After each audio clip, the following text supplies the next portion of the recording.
नमस्कार, मी अनिल जगताप। आपल्यासमोर येण्याचं प्रमुख कारण म्हणजे उद्या देशाच्या सर्वोच्च न्यायालयात खरीप 2020च्या संदर्भात धाराशिव जिल्ह्यातल्या एक महत्त्वपूर्ण सुनावणी होणार आहे। जसे की आपल्या सर्वांना माहिती आहे, 2020 मधले पैसे पीक विमा कंपनीने योग्य त्या प्रमाणात धाराशिव जिल्ह्यातल्या शेतकऱ्यांना दिले नाहीत म्हणून अगोदर उच्च न्यायालयात आणि नंतर सर्वोच्च न्यायालयात पीक विमा कंपनीच्या विरोधामध्ये निकाल गेला।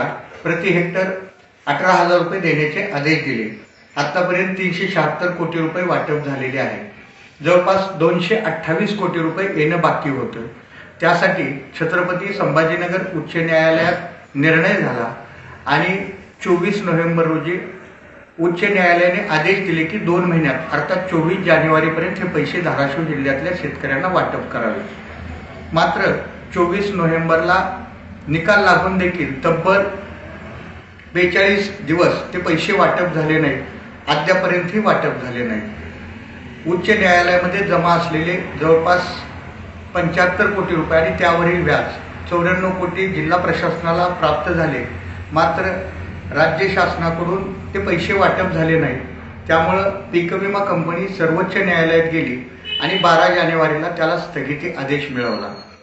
न्यायालयाचा निकाल लागून 42 दिवसात ते पैसे वाटपच झाले नाही। दुसरे, पीक विमा कंपनीचे जे राज्य शासनाकडे 134 कोटी रुपये होते तेही वाटप करायचे होते। आता त्याला तर जवळपास निकाल लागून 3 महिन्याचा कालावधी उलटत आहे, तरीही ते पैसे दिले गेले नाही। या संदर्भात राज्य शासनाने 11 फेब्रुवारीला शासन निर्णय काढलेला आहे। मात्र ते पैसे अद्याप जिल्हा प्रशासनाकडे वर्ग केलेले नाही। पूर्वीच 94 कोटीला स्थगिती मिळाली। दुर्दैवानं उद्या जर 134 कोटी रुपयाला स्थगिती मिळाली तर हे पैसे कित्येक दिवस अडकून पडतील। आता राज्य शासनाची ही जबाबदारी होती की उच्च न्यायालयाने निकाल दिल्यानंतर ते वेळेत इथल्या शेतकऱ्यांना मिळणं अपेक्षित होतं। मात्र त्यावर सत्ताधारी ना विरोधक कोणीही बोलायला तयार नाही। ना आमदार बोलत आहेत ना खासदार बोलत आहेत। दुर्दैवानं ही वेळ आज धाराशिव जिल्ह्यातल्या शेतकऱ्यावरती आलेली आहे। अतिवृष्टीमध्ये देखील जी मदत जाहीर केली होती, जमिनी खरवडून गेलेल्या असतील, विहिरी गाळानं भरलेल्या असतील, त्या संदर्भातली मदत देखील अद्याप शेतकऱ्यांना मिळालेली नाही।